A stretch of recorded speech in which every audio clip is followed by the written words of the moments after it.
Okay, so in this video, I'm very excited. I'm just going to get right to it because one of them is a very big book. We're going to look over Bouguereau, and there's no cover, so I'll just show you the side. Reynolds! Don't know if you can see that very well.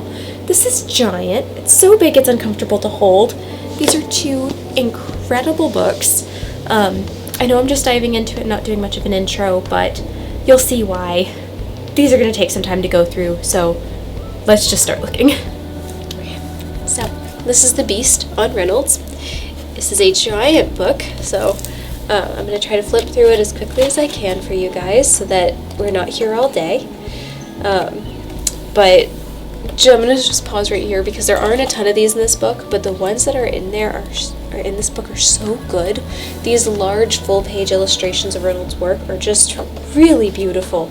I really wish they would have done more of that because I feel like that's where you can kind of start to really appreciate as much as you can in book form Reynolds' work, because these little paintings just really don't, these little pictures of his paintings just don't really do them justice. Oh god, sorry. When I say this is a beast, I mean it. It's a beast of a book. It's somehow more dense than like the Taschen books, whatever those are called, the complete works of Leonardo, the complete works of Velázquez. Those books they're dense and they're amazing and they have great quality images, but this book is older and it just you feel the weight of it. But back to the book's contents, it is a really good one. I think that it shows some of his drawings, it shows his paintings, it shows a pretty wide variety of his work. And I'm not as familiar with other books on Reynolds, so I can't compare to other books if maybe there's a more comprehensive one on him out there or a more recent one.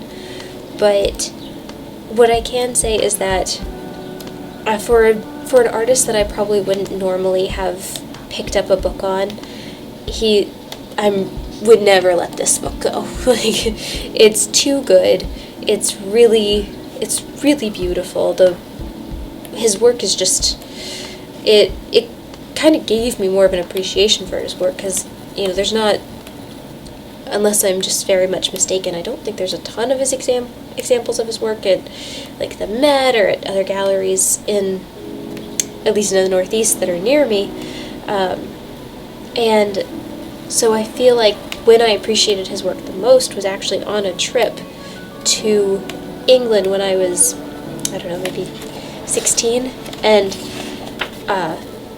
of course that was a long time ago, so I don't remember much, but I do remember thinking, like, wow, Joshua Reynolds is way better than I realized when I got to see more of his work, a more comprehensive look at his work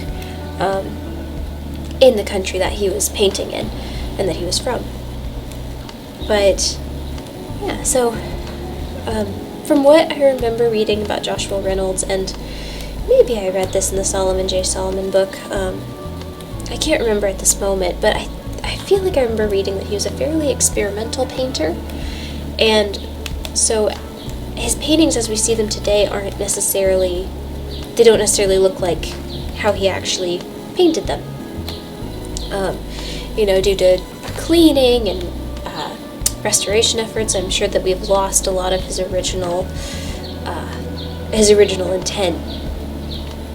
In fact, I think it was George O'Hanlon, the founder of Rublev, that once said if he found out that his favorite Rembrandt in the world were not done by Rembrandt, he wouldn't care because it's still like an amazing work of restoration. He's like, we're not seeing the work of that artist anyways. So many hands have touched it since then. It was centuries ago. But apologies, don't quote me on that. I might be misremembering what he said or misinterpreting what his intent was, but when he said it. But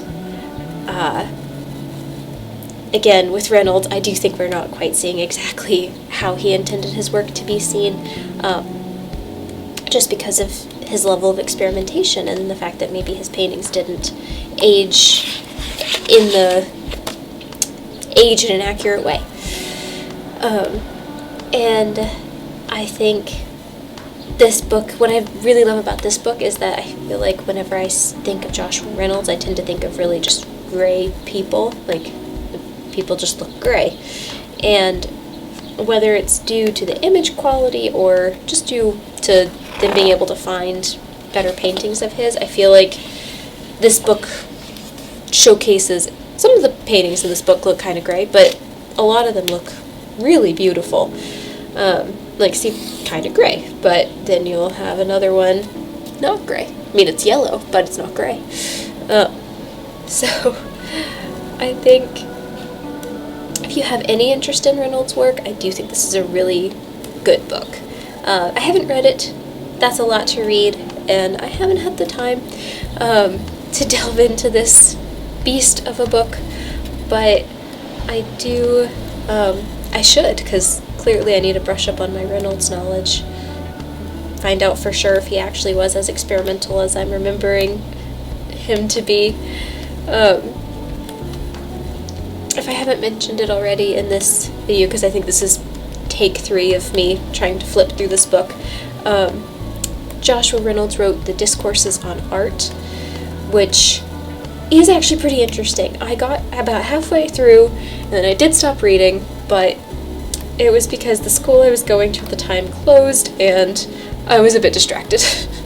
So I need to pick it back up again, but I remember that being kind of interesting because you're actually hearing these Discourses on Art were lectures that he gave, and they were interesting. So if you want to read the words that Joshua Reynolds himself, spoke, then Discourses on Art. If you want to see his paintings, then I think this book is a pretty good one. Now time for this book on Bouguereau. Bouguereau is such an interesting artist. He was someone that I was I think everybody, when they first learn about Bouguereau, they get really blown away by him. There's just something about it, like, it's so well done, it's so meticulous. This painting in particular, this is not a very accurate color representation of it, but if you can ever see it in person, oh my god, is it impressive. But again, so I think a bunch of people are taken with Bouguereau when they first learn about his work, and I completely see why. But I think he's also someone people tend to fall maybe out of love with as time goes on. They start to think, maybe I want something more natural, or, I'm tired of seeing just, like, essentially what looks like one girl in various paintings. But he's interesting. He's an interesting artist. He's not one that I would maybe splurge on to get a crazy expensive book from.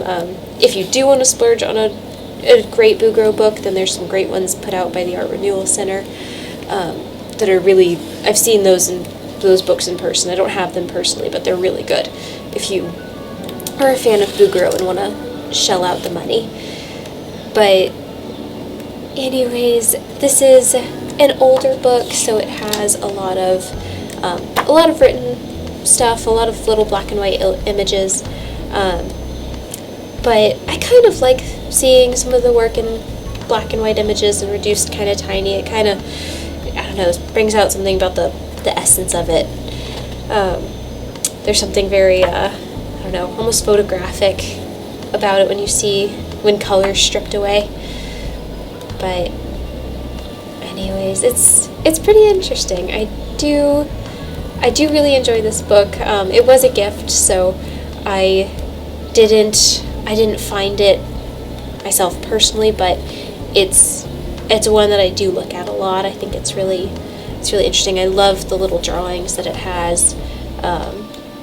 There's another book I had on Bouguereau.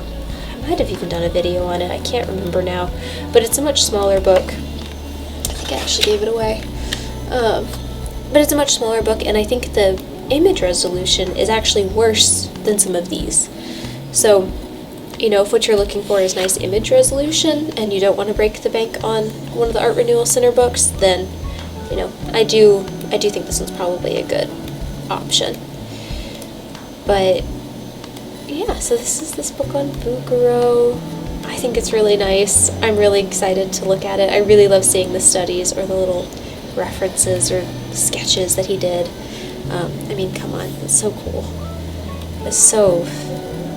Bouguereau is such an interesting artist. He really is. I am constantly torn between being like, oh, it's really impressive, and oh, I don't want to look at it again. Same face, same idea. We get it, Bouguereau.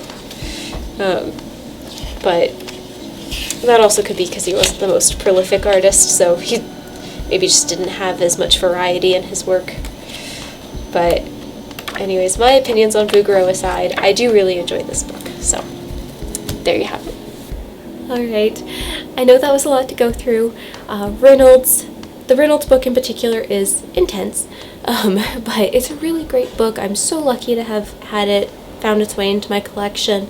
The Bouguereau book as well, like, these are books, they were gifted to me, and I am incredibly grateful because otherwise I don't think I could have managed to get my hands on them to share with you all, at least at this moment, because I am running out of space, as you might be able to tell. But that doesn't mean I'm going to stop getting books. I'm just going to keep getting books and figuring out what to do with them. A book coffee table, we'll figure it out. But anyways, I'm so glad that I can share these with you all again, and I'll see you next time.